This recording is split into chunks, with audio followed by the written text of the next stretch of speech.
to Emboldened with Jessica. I'm Jessica. And I'm Ariel. Ariel, it is good to be with you today. I know, Mhm. together but far away.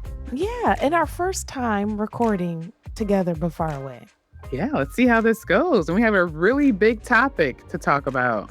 Yes, so today we're discussing purity culture and sexual shame. And so I want to give an activation warning for the episode that we're going to be talking about sexual trauma, sexual abuse. And this may be an episode you need to skip or to listen to at a time when you have the capacity. Also, just to be thinking about, you might also need some breaks during the episode. So, an invitation for you to step outside, have some sips of something soothing. But if you're starting to notice a bodily reaction as you're listening and you need a break, please allow yourself to take what it needs. This is going to be a good episode for folks who were raised in purity culture. So, whether that was a church or mosque, temple, or a secular household where sex and body conversations were shamed or silenced, this is going to be for those of the global majority who have felt the weight of cultural expectations tied to honor and respectability or modesty. This is also an episode for queer and trans folks who are navigating these unique layers of harm that come from having your identity erased or demonized in the name of whatever purity is supposed to be. This is also for partners and loved ones who are supporting someone healing from religious or cultural shame around their bodies and around sex. This episode can help you understand their journey and ways to have a little bit more care and compassion and support for what they may be navigating. And then lastly, this is for caregivers and parents and educators who want to raise kids with body positivity, with consent and emotional safety. So, this episode is for a variety of folks. Today, we're going to be discussing some of the myths about purity culture and some of the tools and resources that we can utilize or that you may already be utilizing to continue on your healing journey. Purity culture didn't just teach us abstinence, it taught many of us that our bodies were dangerous, that desire was shameful, and that our worthiness was conditional. And so this has a huge impact on us, on how we connect with others, on our personal boundaries. And we're just going to dive in. The definition of purity culture is a lot of the definitions really center around purity culture beginning in the 1990s. And to that, I say BS, and that doesn't go back far enough. Okay. Oh, totally agree. And you know what's so funny? I have been talking, but my mic was on mute. Oh my gosh. I was like, I okay. digress. Okay. She But doesn't want yes, to, she doesn't want to tap in. Okay. it definitely should be way back in the day, like almost right after humanity started. Hello. Gosh. Yes. Right. They're always trying to give white people credit for foolishness. And while they are responsible for foolishness, it wasn't just the white evangelical church in the 1990s. So, really, the purity culture, it refers to the set of beliefs, values, and practices often rooted in religious, patriarchal, and colonial ideologies that promote this moral superiority of sexual abstinence, and mostly this pertains to women and femmes, and that we're not supposed to have sex before marriage, often equating personal worth with sexual behavior. And this was, folks are aware, some folks are aware of the 1990s and that Christian evangelical church movement of waiting until marriage and having the purity rings and things like that. But it goes back much older. It's more of a global phenomenon that is more shaped by colonization, racism, class systems, and the patriarchy. If we're going back to European colonialism, where sexual control was used as a tool to quote unquote civilize indigenous populations, and it was a way to impose Western ideals. So colonizers would use these kind of binaries around what's pure and impure, them being pure and us being impure, us people of color, and targeting Black, brown, indigenous bodies and hypersexualizing us and the clothes that we wore and the climates that we were in. We're talking about a lot of warm climates, and this dehumanizing of us as bodies so that they could steal, rape, and do all kinds of horrible things that are still impacting many of us today. So, really, it was a tool for sexual control, it was a mechanism for domination. And they labeled themselves as pure, moral, and civilized, right? And anyone that was not them was considered deviant, wild, or immoral. And so, even if we go back to enslaved African women and how they were stripped of their agency, not allowed to take care of their hair or wear their hair out, their hair had to be covered. White women were the idealized kind of paragons of virtue and this virginity as virtue. And we're thinking about people who are being colonized, right? There's not even an ability to have consent around who you're having sex with or not, right? Because you're being sexually assaulted, you're being forced to have sex with people to create more people. So it's very kind of nuanced and not. So this double standard that was very gendered and very racialized. And we're seeing the impacts of that still in most of our cultures.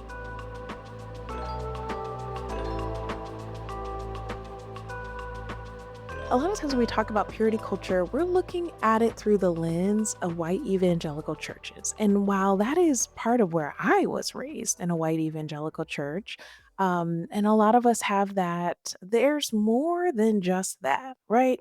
And so I want us to kind of also look at how purity culture impacts communities of the global majority. If we're looking at Asian cultures, East, South, and Southeast Asian traditions kind of prioritize or prize this female chastity is seen as a reflection of family honor. And this is where you'll see those kind of concepts around modesty that are conflated with virtue, and that if a person's not being modest, then it can result in shame or being ostracized. And then also, we'll see these kind of silences around sexual health and queer folks. And because if we look at a lot of indigenous populations and a lot of populations of the global majority, folks having more than two genders was very common. Trans folks were very common, same sex partnerships were very common. It wasn't until a lot of these cultures were colonized did this start to be kind of demonized. If we were to look a little bit more at Black and African communities and the legacy of slavery and how that impacts the respectability politics, especially for like women and the ways that they're judged. And if we were to look at the current Black church and this belief around soul ties, that once you have Mm. sex with someone, you're bonded to them and you're locked to them, and you're having sex with everyone that they're having sex with. And even like, when women are pregnant and being asked to quote unquote step down from leadership roles in the church, or if they're divorcing their partners. And this isn't just in Black churches, it's also in white evangelical churches, not maybe the language around stepping down. Maybe there's slightly different language that's used. But this view that if you're divorcing your partner, your husband, because usually the men don't have these consequences, right? If the woman is pregnant, it's very rare to see that the man who impregnated her, if he attends the church, also having to step down, if he's even saying anything. But yeah, this kind of way of punishing women for being sexually active or for choosing to not be partnered with a man in the case of divorce. And I guess it kinda goes back to the definition of purity culture. Is it always religion and always race-based, or is gender playing a big role into it too? Yeah, I think it's all 3, right? And a lot of Mhm. this, if we think about, like, colonialism, a lot of that was rooted in or allegedly rooted in faith, right? And we're here to help, and so we're bringing our Bibles, but we're leaving with your land and all of your wealth, right? So it's all intertwined, and it is a mess. And, I think a lot of the people who have been harmed by purity culture, some of them have belonged to churches and spiritual organizations, and some of them just have, by virtue of existing in this culture, have, or not even just US culture, right? Because we're talking about other countries also being impacted just by virtue of existing, have been harmed by purity culture. So, yeah, I did want to talk a little bit about what some of it has looked like in churches, especially because I think sometimes we don't have language for some of the things that we've experienced. And as I'm speaking, Mhm. some people might be like, oh, wow, I do remember that happening. Or, my gosh, that is familiar. So, I want to give language to that. And then I want to talk a little bit more about how purity culture harms us and some statistics around some of its impact, and then how we can heal. If we're thinking about white evangelical churches, a lot of times people are taught things that women should have sex with husbands so that they don't sin, or so that they're not utilizing porn, or so they're not being unfaithful. And so, this expectation of what your partner does being based on you, and also that, a lot of folks were raised in churches where they're often told that even if you don't wanna have sex with your husband, you're required to have sex with him. If you want to be a good person of faith, then that's just what you're supposed to do. So, even removing this option of consent for people who are partnered. Um, and so I don't know if you've ever experienced any of this, Ariel, but, like, they would, like, take a flower, like a rose, at some of these churches, and they would, like, rip it up and, like, toss it around, or they would take a piece of paper and, like, tear it up and crumple it up and say, "This is what happens to you girls if you have sex with people outside of marriage. You're all torn up and broken." No, I'm not familiar with this. I'm definitely coming from the point of view of, how purity culture affects people who aren't in religion.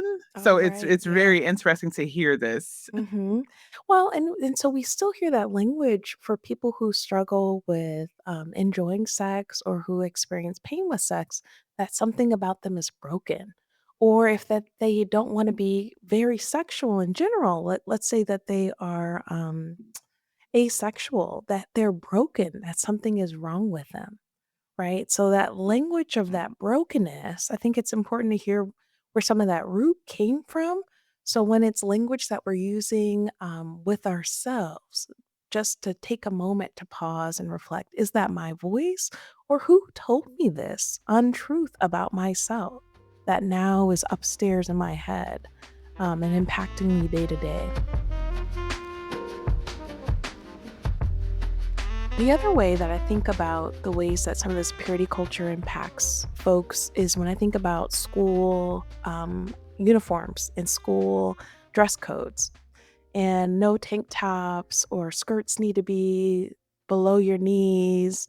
They need to be modest. And so that women are not tempting the men, that these little girls in schools are not tempting the boys, because as if that is their responsibility, right? And so we see how that looks with that. Did you ever have a dress? Yep, we had dress code. Mhm. And yeah, our what was the rule? It was like fingertips. Ah, right. Like when your hands are at your side, your skirt had to be at your fingertips or longer. Mm.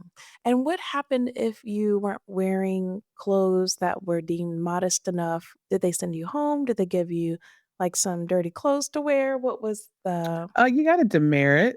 Mm. And if it was too short, I think like the parents would get called, or 9 times out of 10, the girl just had to unroll her skirt because it was probably Oh, just rolled. oh, that's so funny. Yeah, these, these, like, kinda, like, tricks that people use to allow themselves expression, right? And to be a little bit different. And I feel like that this is a lot with purity culture, that it wasn't blatantly said that the skirts had to be a certain length because of tempting men or whatnot, Mm. but that's like that underlying theme of you need to be modest and things like that. Ah, and the public schools I attended, they would say, "You are tempting the boys," or "You're distracting the boys." They love to use the language of "You're distracting the boys." And it's like, okay, what about, queer girls. They're capable of learning. Like I'm it's sure wild. in most religious settings or public settings that queer girls didn't even exist. No, yeah, of course they don't exist. They're imaginary creatures. And so, yeah, so in public schools, there were all kinds of rules. And even as an educator, as a therapist working in school systems, up until recently, there have always been these strict policies. And the other thing that we see, and especially if you're someone who's done some research and read up on the school to prison pipeline, is these policies around dress code always impact Black girls more than white girls. Black girls and white girls can be wearing the same thing in the same school, and a white girl might get a pass from some of the administrators or teachers, but that Black student that is wearing the same thing is going to get more referrals and be seen as being more immodest than the white girls in the same clothing. Again, and so sometimes this is girls that are more developed than other girls, right? Mhm. Being demonized because as if they can help that their bodies are more developed, they also deserve to be able to express themselves with creativity with their clothing, and they also get warm and uncomfortable. So this brings up the race piece too. And then too, still bringing up the gender side of things, and if you look at a little girl's clothing in a store, if you can Hmm. happen to go to a store and see live clothes right there, Girl. and then compare to a boy's clothes that and Hmm. I'm thinking shorts. Why are the girls' shorts so short Yeah. compared to the boys' shorts? Oh, So for it's sure. this weird thing, like they're starting us off with these Hmm. short clothes, revealing clothes, and then at some point they start policing it. Hmm. I'm confused. Yeah, make it make sense. Well, and even if we're thinking about gendered clothes, which in and of itself is ridiculous, but a lot of times clothes that are created for quote unquote boys will be about, they'll have astronauts on them and they'll be, these like really cool, different like things that they can be superheroes. And meanwhile, girls' clothes will be like pink and like maybe there's a cupcake on it. Like, right? So like also this creating these boundaries around what girls are capable of being and of what they're interested in versus what boys are interested in and capable of being and just how deeply problematic all of that is. That's where this purity culture begins. Oh, for sure. I mean, Yeah. like, don't even get me started on the gender reveals. The other thing that for me is one of my like huge frustrations with the purity culture is that it upholds rape culture, that men can't control their urges, and that what women are wearing, whether they're drinking, not drinking, is what somehow has the ability to control what men do or do not do, and that this responsibility is really put on little ones, and it continues. So there's that. And then the other thing around purity culture is this myth that it can't be undone. So once you have fallen into a den of sin and you have lusted or whatever they're saying is so sinful, that there's no way to undo that versus all the other sins can be undone. Like you can pray and ask for forgiveness and the slate can be wiped clean, so to speak. But with purity, there is no wiping clean of that, right? And so the other thing that we see is the shame around puberty and around developing bodies, shame Mm. around periods, um, some super problematic things. So, just to go a little bit deeper, I want us to kind of just explore some of this impact and some of the stats around it. So, in the True Love Waits campaign, I don't know if you remember that. Do you remember that? No, never heard of it. Lucky you. Okay. Mm. By 1995, they said they had over 2.2 million American teens that had signed the True Love Waits Purity Pledge. I remember them having us sign this at several churches, promising to abstain from sex until marriage.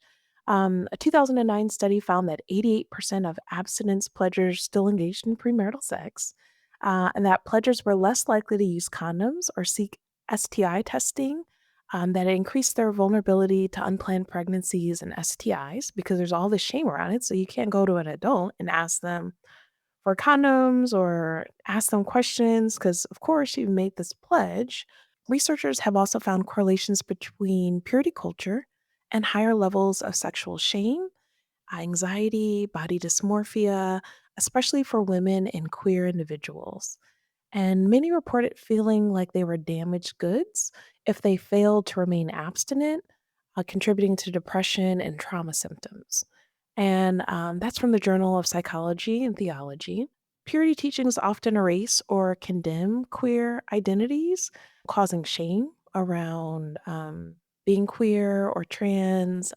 And also, that this purity culture harm disproportionately targets girls and women being held responsible for male arousal, temptation, and sin, and this burden of modesty and hypervigilance that boys and men just get to be excluded from for the most part. Also teaches people to disassociate and disconnect from their bodies and intuition. This belief that you have to be doing this. If you're doing this, it means that, which is not true for most people. And so now I am believing what this person who is a leader is telling me, whether that is an educator in a school that is telling me that I'm tempting the boys, and so now they're not studying, or and so now I'm believing what other people are telling me about my body over what my own body is saying, because I'm not trying to flirt with this kid. I'm like literally in here trying to figure out whose house I'm going to after school because I want to go hang out with my girlfriends, or maybe I'm actually trying to figure out this quadratic equation. Mm. Or I Uh, even think like how that translates to when that kid becomes an adult and they start like, "Oh, this feels good." They discover pleasure, but they have been taught yes. that this type of pleasure should not feel good and all this Mhm. confusion happens. Yes, that brings me to my So sad. yes, that's talk next talking point. So a lot of this, what it creates, is people who have difficulties being intimate with their partners. And so in even experiencing pleasure with sex. Because whether they are married or not, right? If you've been programmed to believe something all of these years, sex is bad, your body is bad, you're gross, showing your body is bad, you're not Or supposed there's to only experience one type pleasure. of way or one kind of way to have sex, to do Mhm. sex. Mhm. And if you're doing anything but missionary and it feels good, that's wrong. Yeah, you're wrong. And so now when you're married, there's no switch that turns that now this is good. Even though that's what they've been saying all of this time, you've been telling yourself bad, bad, no, no. And now the switch that's supposed to happen, it doesn't happen. And so what they're finding is 23% of Christian women have vaginismus, which is a disorder, condition characterized by involuntary contractions of their pelvic floor muscles that make it difficult or impossible to insert a tampon, to have sexual intercourse, undergo a pelvic exam. They're twice as likely to have vaginismus if raised within purity culture. So it's 2 to 5 times more likely than the rate of the general population. And so that's devastating. And again, right, not everyone ends up being married. So it could be something that they're experiencing before they're married, when they're sexually active, or in general, like, right, a pelvic exam. And so this creates a lot of shame and secrecy where people are equating worth with virginity or sexual behavior. And like you said, I mean, this completely suppresses sexual orientation and gender identity. It reinforces gender binaries and heteronormativity, and it just creates a lot of shame, secrecy, and trauma around sexuality. And I will say, as a therapist, sometimes I'll be seeing someone for quite a while before I might ask questions about intimacy with their partners, or if they're not partnered intimacy and if they're enjoying that. And to find out that people have been navigating this, but without the language for it, or because it's not something a lot of people talk about, you think something is wrong. And it goes back to that language of broken. Mm. The language that we have been given is broken. And so then that's what people feel like something is wrong with me. Instead of realizing there is this entire system that was created to oppress, and it is doing just that. So that's why I think language is so important and being able to talk about these things are extremely important.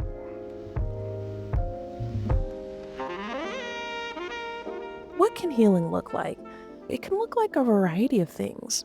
Really, we want to start with learning to befriend our bodies and learning to listen to what it needs and the messages that it gives us. We also really want to normalize sex education rooted in consent, communication, and care. So, teaching kids about body autonomy and consent, but also really teaching kids how to correctly identify the parts of their body.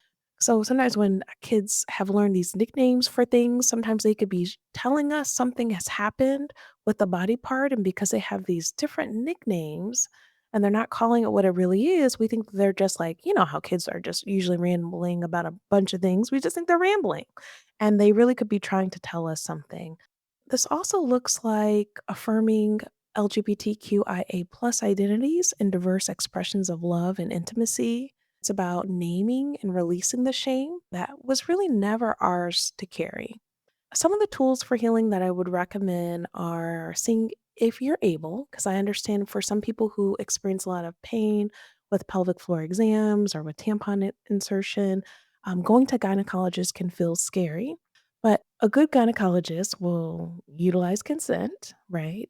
And seeing a doctor to make sure there's not any physical challenges that are causing the pain.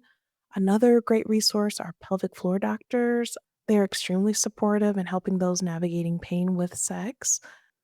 And the other thing that I really recommend is just practicing somatic and community based healing to reconnect with the body. So, this could look like yoga classes, this could look like massages, this could look like all kinds of things with bodies that are safe, that utilize consent, that explain what they're going to do before they do it, that are trauma informed. As an adult, what can you do to get out of the purity culture hole? Hmm. Whether it's you discovering what you like pleasure wise, desire Hmm. wise, if you're able to go into other sexual things and to not judge yourself for what you like. There are a bunch of different tools, and different things work for different bodies. And so we just kind of are gentle and we explore what works and what doesn't work. One practice, especially if someone has vaginismus, there's other disorders or conditions that a person might have if they're experiencing pain with sex. But a lot of times, what's happening is this involuntary tensing of pelvic floor muscles. And so a person might notice that even when they start to flirt with someone or they start to talk about their body, they might just begin to notice, is there a part of me that starts to tense? Is it the Mhm. pelvic floor area? Is it my knees? Is it my jaws? Is there a part of my body that is tensing in preparation for something I think is going to be bad or to block myself from doing something that I think is going to be bad? So we want to practice noticing. We also want to practice releasing shame. So we could write down shame based messages that we were taught about our body or desire. And we might tear them up, we might burn them, and we might replace them with some truths. So instead of my body is dirty or bad, my body is wise and worthy. That like wanting to do something sexual or having desire means that something is wrong with me or I'm sinning. Replacing that with desire is a part of being human, right? Like everyone Mhm. experiences desire. There's all kinds of desires, just a human emotion.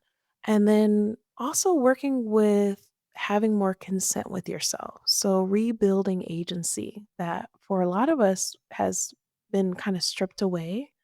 So before eating, do I want this? Am I full? A lot of times, especially like let's say you're at someone's house and you want to be kind and eat all of the things that they're giving you. And while we do want to be kind, it shouldn't be at the cost of what feels right in our body. So if we're really full and they're insisting and it's part of the culture that you just keep eating and eating, what does that do to your body? How do you feel about yourself afterwards? And so, how can you honor, wow, this was really good. Can I take this to go? I'd really like to have this later. Or, wow, thank you so much. My belly is already so full. Like just listening and honoring that. So, do I need this? Do I want it? Respecting your yeses, your nos, or maybe or maybes, right? Or maybe later. So, connecting back with the consent, releasing the shame Mhm, that is not mhm, yours to carry. It can also look like doing some journal reflections. And so it could be 10 minutes to journal or reflect. Think kind of big about, I feel most alive when, right? Do I feel most alive when I'm outside? Do I feel most alive when I'm laughing? Do I feel most alive around certain people? Right? So we're getting back at what do I really enjoy, right? Without judgment about what's right or wrong. Another prompt could be what I want more of in my life. I have talked on this podcast about how I want more softness, right? And so I might describe what some of that could look like for me, just to imagine, to cast vision over what it is that you want and to call those things in. It could also look like a prompt of if I trusted my desires, I would, right? There's some things mm, we just don't want to name or imagine or believe, or if we do, we instantly feel guilty that here I am being quote unquote bad or selfish. But desire, again, is a human emotion. The other thing we might do is we might just start to spend a little more time noticing what brings us pleasure. So it could be small things, it could be large things, it could be what feels good to taste, what scents feel good to smell that, like, when I smell them, I'm just like, "Ooh, man, that, rose, from Lush, oh my gosh, just so decadent. Love it, love it, love it." It could be about touch in the sense of maybe there is a special stuffed animal that you have that you like being with. Maybe there are people that you really like to cuddle or embrace. Maybe it is the feeling of, I don't know, warmth on your skin. Maybe it is some self pleasure. So, whether that is like solo play on your own, maybe it's pleasure with a partner that you trust. And then also like noticing what is it like when I really experience pleasure when I'm listening to certain sounds? Is it the sound of water if I am, outside and I'm near a body of water, or a sound of a fountain if I'm in a place, or the sound of, really incredible music? Or it could be the sound of the leaves as they're kind of moving from the wind. So allowing ourselves to notice what are the things that bring pleasure in. There's all kinds of different practices. I'm always going to be a proponent of grounding practices. And certainly, like, even with your hand, if that feels comfortable for some people, maybe a hand was something that caused harm. And so maybe hands don't feel comfortable. So they might use something else. But it could be a type of self touch where hand over heart, as a way to kind of anchor and to remind yourself that my body is safe. It's a place that I can come back here. I always have this safety in my body. If your body feels safe, it may not because of things that have happened, but allowing yourselves to kind of find these different ways to reconnect back with your body. There's certainly a wonderful book that I highly recommend on purity culture. When I first read it, I was just blown away. It's called Recovering from Purity Culture: Dismantle the Myths, Reject Shame, Base Sexuality, and Move Forward in Your Faith. So that's by Camden Morante. So that one is for those that are Christian, and then there are a number of really amazing books that I highly recommend to kind of learn more about our bodies and the truth about our bodies. Because a lot of sex education classes, we were taught a lot of untrue things. And even some of those graphics they showed us about the vagina being not true, not accurate. So I really recommend The Vagina Bible by Jen Gunter, Becoming Cliterate by Lori Meents, Sex Talk: The Five Conversations That Will Transform Your Love Life by Vanessa Marin, and then Come As You Are by Emily Nagasaki. And then she also has another book, Come Together, that's also really incredible. So those five books, the last five that I recommended, those are not faith based. So I think having some time alone with ourselves to kind of learn some new things to replace the harmful, untrue things that we learned is also a really good practice. It's a big one, and I think it impacts a lot of people who have not always had the opportunity to talk about the ways that it impacts them. I just want to give voice to purity culture being something that we are living within. It's something that happened to you, and ways for us to work on healing. I feel like purity culture can show up the bases, or how long do we wait until we kiss somebody on a date? Oh How my long do we wait gosh. until we like have sex with somebody after a date? Like, how do we redefine all of these rules that are put on basically women, but Mhm. just humans in general on how to operate? Yeah. I think it's about us slowing down and noticing what's right for us, right?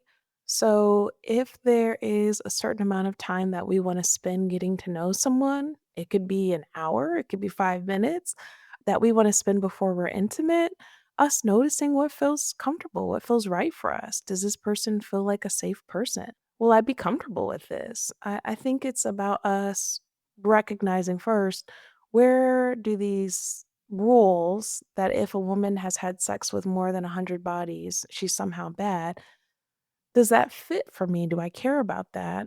So I really think it's just about slowing down and not being on anyone else's timeline, or not allowing other people's beliefs to move you or shake what it is that you're doing for you to, and for everyone it's so different. Like, as much as I like to be out in these streets a little bit more, because I'm always talking about that, the reality is I'm a very relational person. Okay, I need to Mhm. really know and enjoy you to even want to spend an hour of my very important time with you. So, can I really be out here hooking up with everyone? No, I really can't, because that's just not the way I am personally wired. And so it's just about learning ourselves, what works for us and what doesn't work for us. And I think it's an ongoing process, because at one point in our lives, something might really work. And then at another point in our lives, let's say we're menopausal. And so now Mhm. we're not worried about being pregnant, or we're living on our own. And so it allows us to have a little bit more freedom in what we're doing. Like, in different seasons of our life, what we need, what works for us changes. And so allowing that flexibility. The other thing is, you don't have to tell anyone what these rules are unless you want to, right? So it's not like people are going to villainize you because they don't know your business unless you're Mm. sharing your business with everyone, but just a reminder that no one is owed that. Obviously, if you're being intimate with a partner and you're being intimate with more than one person, you should of course disclose that. But even that is nuanced, because, like, right, if we're not in a relationship and I just met you, do I need to share that I'm being intimate with other people? Not, probably not. What about those people who well, let me set the scene. Okay, please. You meet a man out, you guys connect on so many levels. You're seeing a future, he's seeing a future. There's been a couple of dates already Okay, a in couple the dates in. bag, Okay. and then randomly on like date 17, you notice he has a ring on that he hasn't worn Date before. 17, Date child. 17. And it's not an Aura ring?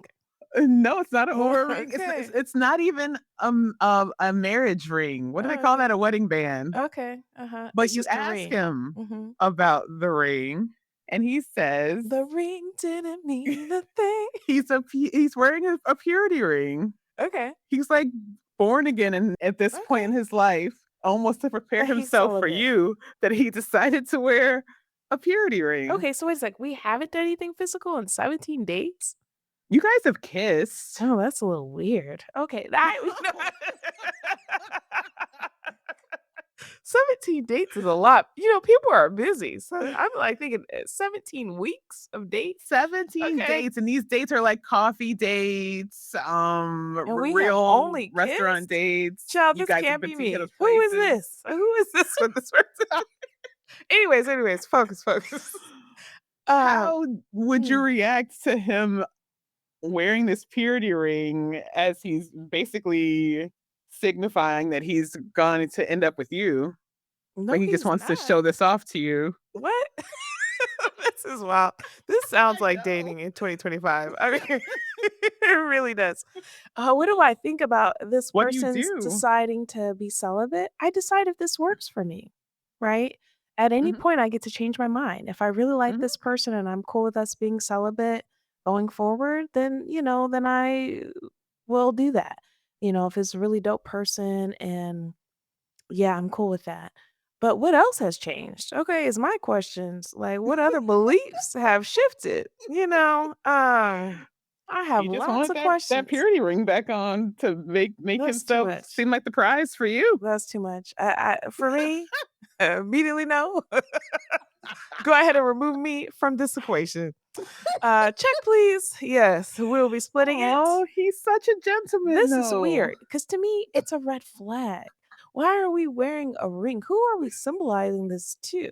Right? We need to do things Purity like that. culture, man, That's rearing its weird. ugly head. To me, that is like you're trying to. Oh, I can't even think of the word. But when you're trying to like cast out a certain image of yourself, Mm. virtue signal. Yeah, that's what that feels like to me. That would give me the ick because I don't know what this is and this belief that we're gonna be together. When did you come to this conclusion without talking to me, right? I don't got any, say in this matter, like, no, that's gonna be a no for me. And also 17 dates and you were just kissing, I already had the ick. Cool, just wondering. Oh, okay, yeah, yeah. I feel like all of these things dating is just so fascinating and it takes a while to really know people outside of dating just to get to know someone in general. People switch up, people present their spokespeople, so yeah, I just think Yeah, at any dating is moment. interesting, but also just in general, I think relationships, and I'm gonna say especially romantic relationships, are just very interesting to me. Mhm, Dynamics and rules and the politics in a specific couple's relationships are just always interesting. mhm. Yes, yes they are. I don't know, like where I'm at right now, one of the social media pages that's big is like don't date him and then the city that you're in. And of course, I had to follow, even though I'm not even dating anyone. Okay, I'm minding my business, but I just want the cheese man. Okay, so some of the people on here, ooh, I tell you what. And the reasons not to date them are usually that like they're abusive or they're violent or they've had some kind of recent scandals. It's not like, oh, this person's not very tall or, something like that. But ooh, I said this is why I just be in my house minding the bills that pay me. Indeed. I've seen Mm. it where it's not as simple as height, but, like, they just ghost you. They will love bomb you tons and Mm. then ghost you. That's the warning. Yeah, that is, I mean, well, and it's so hard for some people, like they start to project what could be with this person and they start to envision a life with the person and that they don't know all that well. Maybe it's been 3 months and to have that person just completely not speak and to not know why, did I do something? Are they alive? Like that kind of dread that's a lot. I think that there are a lot of people who don't have the capacity to be honest with other people about their intentions and what they want, and so they just kind of avoid those conversations altogether. And then some of it's just attachment styles. People having these really challenging attachment styles where it's hard for them to connect or to be consistent or to be relied on. They just like the beginning of the relationship where everything Mhm. feels exciting and good. And then when it starts to be like the actual day to day of a relationship, they're out. They want to go back, find someone else where things can be exciting and good. And I think because of online dating and because of the global world that we live in, there's so many ways to meet other people and to connect with people. So it feels like there's an endless supply, but then they become the 80-year-old people looking for a nurse to marry and settle down with to take care of them. And think about it. I think a lot of people they will toss out purity culture when they're older and they're less worried about the expectations and the beliefs of other people because a lot of people have passed. and they're recognizing that they're in the, they don't The have a lot. winter of Yes, their the winter of lives. their lives. Yes, that's what I was looking for. Thank you. I was gonna say the sundown, but that's different. And it's like, why wait? I'm just really in that season of life. Why wait? Why put so much weight on beliefs from somebody that you don't even know where they came Hello, from? hello. And Like, what does it come matter what on. these people think about you? It just does not in the grand scheme of things, Yeah, we need more just education, especially when you are surviving purity culture. Like, educate yourself, especially with sex Mhm. and so many varieties and offerings of what could be really pleasurable for you. If nothing else, Yes. educate yourself. Yeah, for sure. Because there's all kinds of really fascinating things that people have no idea that they're interested in. I think it's just like when there's like a flavor or some kind of food that you feel like all your life you haven't liked because maybe you didn't like the way it looked, or maybe when you're 7 years old you tried and you didn't like it, and you're like, I don't like it, I don't like it, and then finally you try it again, you're like, wow, what have I been missing all this time? And I think with discovering what our bodies like and different kind of interest and different types of things that are pleasurable, there's so many things out there that as long as they're consensual, why not see what it is that you will enjoy? Or just to remind yourself that, oh, yeah, I still don't like that. But I Yeah, had to I double mean, check. hello.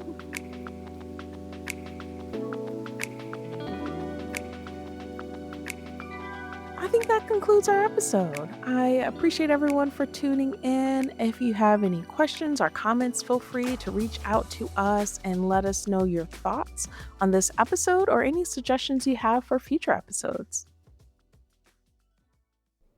Are you enjoying the show? I have a feeling that's an overwhelming yes.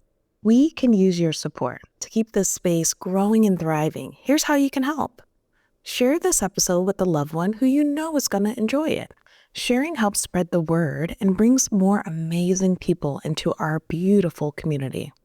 If you haven't already, please take a moment to rate and review the podcast on your favorite podcast platform. Your reviews help others find the show and lets them know this is a space worth tuning into. If you can't support the podcast financially, consider donating through DonorBox. Every contribution helps cover the cost of producing the show and keeps the episodes commercial free. You can find the link to donate in the show notes. Thank you so much for being a part of this journey with us. Your ongoing support, your feedback, your encouragement, it means the world. We couldn't do this without you. Until next time, stay emboldened.